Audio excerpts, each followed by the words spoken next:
Merci na balandi na biso nyonso ya Congo en marche bisika nyonso bozali na pesi bino ba mbote ebele bisika bozali eza oyo molobeli na bino na kombo ya président Yvon Mukonga moko ya ba parlementaire de groupe soki tokutani mokolo ya lelo kotosolola makambo ya koloba eza ebele par rapport ya oyo tozobenga actualité de l'air ndenge makambo ezotambola.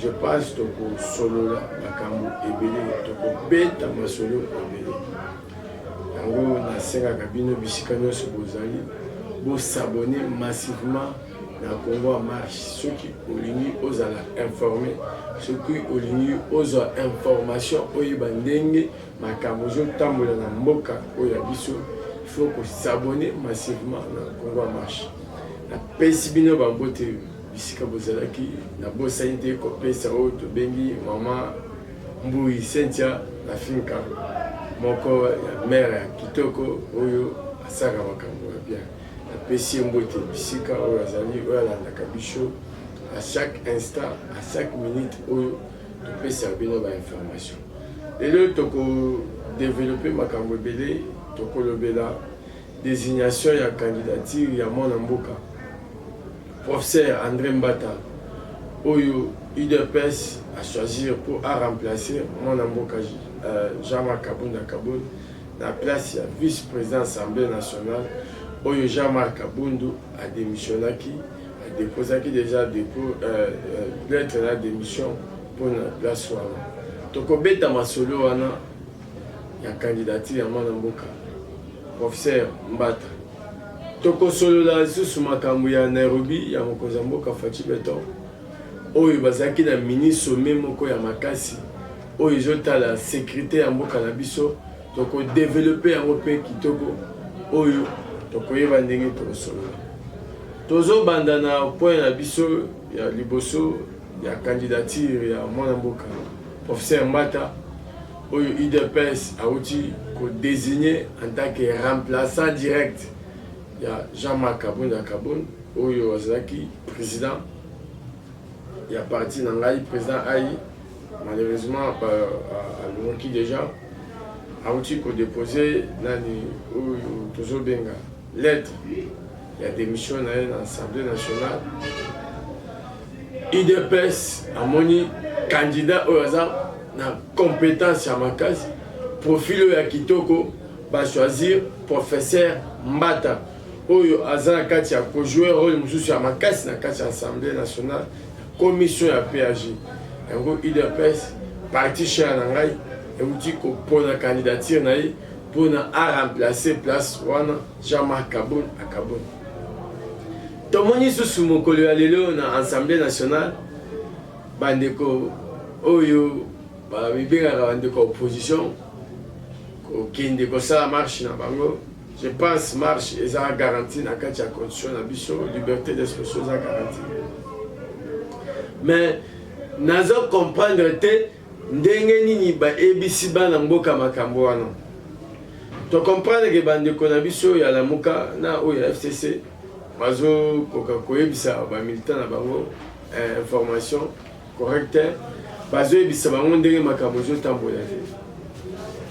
Or bango bazo senga otozo benga dialogue na ngambo ya FCC tomoni bandeko ya FCC ko boycotter otozo benga plénière na kati Assemblée nationale par rapport à la loi électorale. Loi électorale il faut to revoir yango il faut to bandela makambo susu lelo ba mobiliser ba otozo benga ba combattant na bango ba militant na bango pour ba kende na Assemblée nationale pour vanda pour revendiquer par rapport à loi wana. Or loi wana mwana mboka bisika bozali na koyebisa bino ke loi wana eza pona intérêt général à peuple congolais. Oui que loi électorale oyo ba uti bazana kati ya ko examiner ce que moni bande ko wana bazoboya ko saisir pona loi wana ba comprendre poni bazoboya ko ya vanda. Baza bato balingaka intérêt personnel na bango olia kolinga intérêt général ya peuple congolais bango balingaka ngote yango zomona baza contre pona loi wana ndomoni baza na kati ya kuluko tozoba basala ba manifestation ba multiplier ba manifestation pona par rapport kobo ya lo wana na Assemblée nationale. Mais to pesi longo nya ba député ya union sacrée na ba député nyonso bazaki déterminé pona ko examiner la wana ko pesa ba résolution pour IDPS aza déterminé pour organiser ba élection. IDPS azo sala musala na ye, IDPS azana kati ya kosala ba redynamisation na niveau ya ba base nyonso na niveau ya ba province pour préparer ba échéance électorale ezoya. Tu comprends que bando kwana makele basala keja pamba basala bango prêter pour bakende maponami. Yango moni basala kati ya ko créer otozo benga ko créer ba blocage ba o koto ba de bakete tozo luka dialogue ba mususu koto ba de bakete biso tozo luka ba dépolitiser seni. Tu comprends que baza prêter pour bakende maponami. Peuple congolais moko za témoin ya makamba o bazo sala pour IDPS aza déterminé. Omoni ba komiko utiliser na basango, omoni basango babandi ba pour parler moko pona makambo itali consensus. Maintenant bango bazo ba trouver na consensus. Consensus soit et permettre biso to dépasser na délai oyo élection zo sengela biso. Or mon Kozamboka Fachi Beto aza déterminé pour organiser ba élection na délai conditionnel. Au moment qui envoyé l'Union européenne au Akutana qui n'a pas mboka Mosokodia au Barcelone qui par rapport à Makambo Italie kaka élection na mboka na biso mais bande kona baza prêté pour ba ke maponami baza prêté pour ba ke maponami yango moni babandi ko sa ba makelele partout par là. Omoni ba mususu ko s'élever ba mususu ko loba par rapport à bilan mon Kozamboka. La koyebi so ke bilan ya mon Kozamboka Fachi Beto et ça positif. Pour ceux qui autouni ba enseignant, ceux qui autouni ba médecin oyo ba utaki ko sala ba marche ya makasi na 2018 pour na ko senga ba mécaniser bango plus de 500 médecins. Oyo bazaki non mécanisés mais grâce à leadership grâce à l'impulsion de Kozamboka Fachi Beto, 500 médecins qui ont musala, mécanisé pour pas musolo na bango. Bana kutu, gratuité de l'enseignement. Oyo est récupéré, ban et belé, oyo bazaki non scolarisé. Tout le monde misali de salle au niveau de la province. Pour comprendre le temps où le bilan chef de l'État. Bazo se statue dans la ville à Kinshasa. Congo est à Mounene. Tous à 26 provinces. Tous à 2 400 quelques de kilomètres carrés. Oh, superficie, il y a mboka na biso. Oh, ils ont 5 vraiment qu'il faut tous les 26 provinces base à la incline au tozo benga programme à Mokozamboka. On m'a dit Fachi Beto à kati ya ko fournir ba effort d'ici là bazo lancer projet à 5 territoires.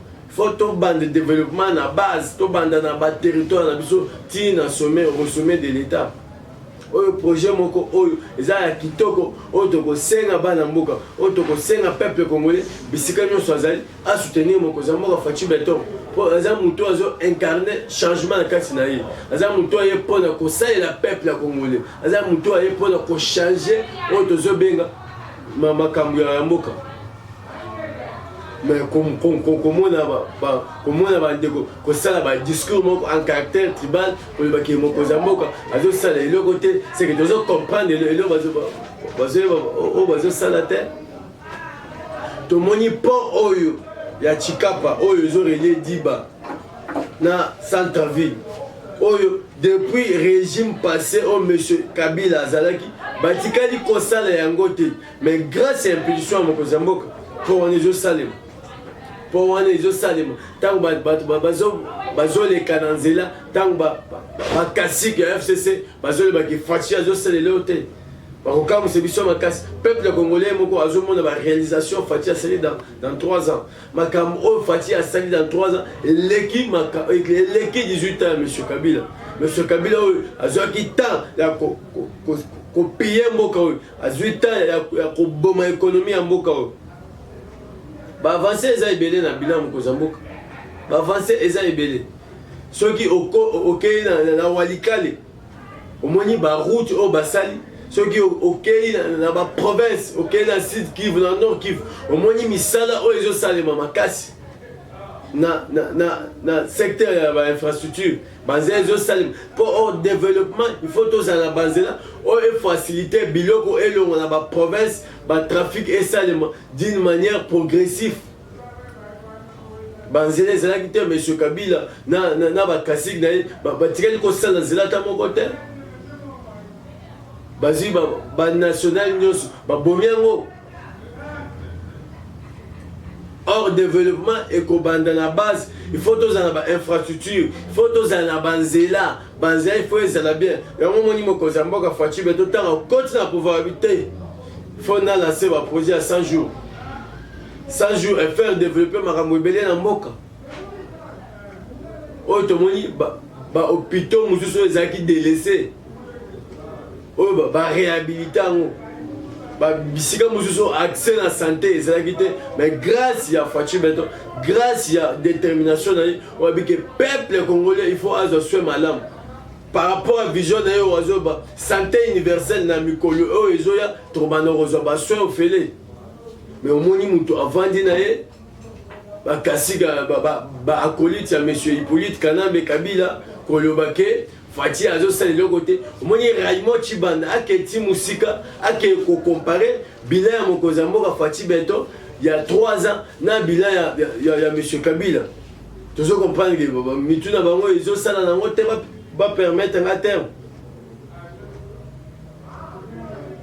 oyo tozomona bozwaki ta na mboka oyo monsieur Raymond Tshibanda yo mutu ozalaki en tant que occupé baposte ebele na mboka oyo ozalaki ministre ya plan ozalaki ministre affaires étrangères ozalaki ministre économie osali baposte ebele eloko nini bino botikali kotika na mboka oyo soki botika badétournement soki botika koyiba mbongo soki kotika kosala makambo mabe eza vraiment pasi mpo na bino eza pasi mpo na bino makasi komona makambo oyo bozosala na mboka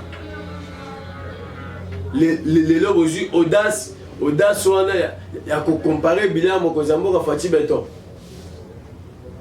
eza mawa mingi mpo na bino mpo tomoni dans 3 ans baavance eza ebele sur tous les plans baavance eza ebele mokonzi ya mboka aza déterminé mpona koredonner image ya Congo. Tout le monde sur le plan du diplomatique. Libana mboka Congo na makambo nyonso etaki libana mboka Congo azalaki représenté te Congo azalaki na modire te mokonzi ya mboka auti kokende awa na sommet ya munene awa Expo Vert na Dubai oyo mboka na biso ezoégorge bamatière ya makasi oyo ekopermettre monde entier mpona développement comme vende esalamaki awa. Or bisika oyo Congo efale azwa baintérêt ezalaki bisika mosusu baindivisible babandaki kozwa intérêt na mutu ya Congo. Mais grâce à la diplomatie ya Faci Beto omoni Congo azongisi la scène internationale bisika nyonso badécision ya monde ezozwama ekozwama te pour le moment sans que République démocratique du Congo eza représentée eza grâce ya Faci Beto eza politique oyo Faci Beto mpona koredonner Congo oyo toyebaka Congo ya makasi Congo fort réuni yango omoni mwana mboka Sama Lukonde akiti na Lubumbashi mpona koétouffe bino na badiscours oyo boyosa en caractère tribal oyo bolingi boyinisa tribu mosusu contre tribu songolo kolobaki bandeko oyo baza bandeko na biso te oyo baza boye te. Or tolingi Congo ezala moko ntango toza uni ntango Congo eza moko nde tokolongo toke liboso bocomprendre ke boza na bino forte na 2023 mpo nazomona moto oyo akozala challenger ya Faci te nakomona moto oyo vraiment akotelema liboso ya Faci te mpona kosala ye campagne mpona kosala ye débat contradictoire moto aza te yango bomoni boza na kati ya koinstrumentaliser petit peuple boza na kati ya kozwa petit peuple mpona kocréer oyo tozobenga division kopesa bamessage en caractère tribal mpona kodivise bato yango tozo encourager mwana mboka Sama Lukonde waza Lubumbashi na quelques ministres au bakokota d'ici là moi forum moko par rapport ya ko initier bakatangi nyonso par rapport ya ko consulter bango pour ko pesa bango moral ezala na se pour ko yebisa bango ke biso nyonso tuzaba na Congo ba oyo muluba mukongo musoeli biso nyonso papa na biso aza Congo botika ba discours soki boza prêté pour ba ke ma polami bo vendre na bino pour mokonzi moko Faci Beto aza déterminé pour organiser ba élection tomoni Kabila ko sala ba auto zebeng ko sala ba récupération ko kitana tiam otambola ki bisika nyonso zalaki batikali jamais ko betele maboko okitina tiam na ba petit na yo déjà bo instrumentalisaki na veille ya makamongo baye ba bimi wana bo ba nyokolo ba o Kabila to comprendre si la scène politique osa sous-souté oza te okozala pete yango moni bakasiki na yo baza kati ya kolukela yo mwa eloko omeka kozonga na scène politique bato balobela yo pe eza pasi po Faci Beto misala oyo ana kati ya osala yango moko nde oloba Faci Beto aza déterminé po abongisa Congo aza déterminé mpona kozongisa Congo na économie ya mboka tomoni ba recette oyo ezosalema na ministère ya la finance ba régie financière ezokotisa mbongo Kabila yo pendant 18 ans eloko oyo tikeli biso na mboko ezaka ba détournement ezaka koboma bato ezaka koyiba c'est que respect ya patrimoine ya mboka ezate yango tozo féliciter mon cœur ba bourgmestre ozo sa msala kitoko Mama Pepito Kilala bourgmestre ya commune ya Kinshasa oyo tomoni aza déterminé pour récupérer ba patrimoine nyonso ya Congo ba patrimoine nyonso ya ville ya commune ya Kinshasa oyo moneki batu basombaki vraiment banda kwa l'état moto asombi ndako ya l'état akomisa yango ya ye ba respect patrimoine ya mboka ezalaki te c'est que tozaki na république te état ezalaki nango te fati ayeske azo bâtir azo tia fondation oyo tobenga état de droit fondation oyo c'est état nano ezala mboka ezala nanu mboka eza nini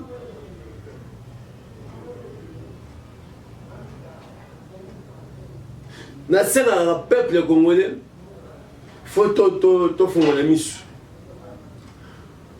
Faci ndenge aza boye aye mpona kobongisa Congo aye mpona komema Congo na biso na dimension moko boye po Congo na biso ezalaki na se makasi Congo na biso ezalaki kolobama ata esika moko te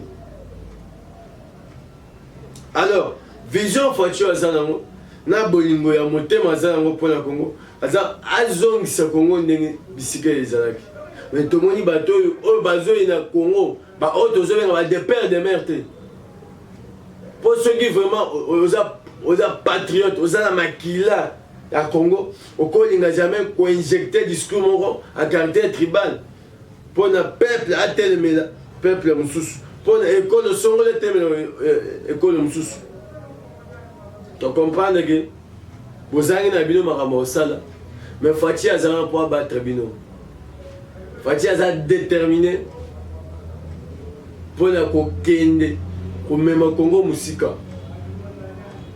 tokosukisa na likambo oyo ya voyage ya mokonzi ya mboka Faci Beto oyo azalaki na Nairobi tomoni bato bakomi na baréseaux sociaux tomoni bato bazolobaloba oyo Faci Beto akei kuna oyo asololi mpo anégocier na batroupes armées nakoyebisa yo ke information oyo bazopesa bino wana eza yango te yebaki bapays wana bamembre ya AAC baza déterminé mpona koéradiquer batroupes armées nyonso balobi boye bapays nyonso baza membre soki moko na bango aza attaqué epa batroupes armées bango nyonso bakoya pona ko défendre bakoya pona ko benga na ba troupes armées wana yango moni mokonza mboka na sommet wana tango sili na protocole d'accord mokonza mboka azozonga mokolo ya lelo na mboka na ye mais atiki otozo benga commission moko baza wana pona koyamba ba troupes armées nyonso wana o bakoya kuna na sur logistique ya otozo benga président ya Kenya Uhuru Kenyatta. Les attaques Fatou Beto à vendre, à négocier là où tous les troupes armées. Fatou Azaki déterminé à le bagage à se sentir président de la République Kaka Mokolo qui met au commandant Est. Yango moni Kagame batu nyonso ba tirer des ficelles nyonso ya Est. On moni baza mal à l'aise. Pour comprendre que l'état de siège au Mokozamboka a déclaré dans l'Est, l'état de siège au Zakati a pour mettre fin à les troupes armées. Ba onyoso babane ko copier ba onyoso babane ko boma peuple congolais na kati ya Congo ba onyoso babane ko ko yiba biloko na biso état de siège ezakati ya ko sala musala to pesi longo na fa de na biso o za déterminé pour défendre le territoire national na biso pour défendre mabele ya Congo o biso peuple congolais to sengani biso to soutenir autour de la phare de Saint-Bisso. To soutenir pour la mabele na biso. Batu onyoso bayaki na ba discours. Batu onyoso bazaki bavani na Kinshasa awa, bazala ba troupes armées na bango na est, ba oyo ba financera bango. Je pense na mikolo e ezoya na komema bino ba révélation mususu ya makasi par rapport à monsieur Hippolyte Kaname na François Beya.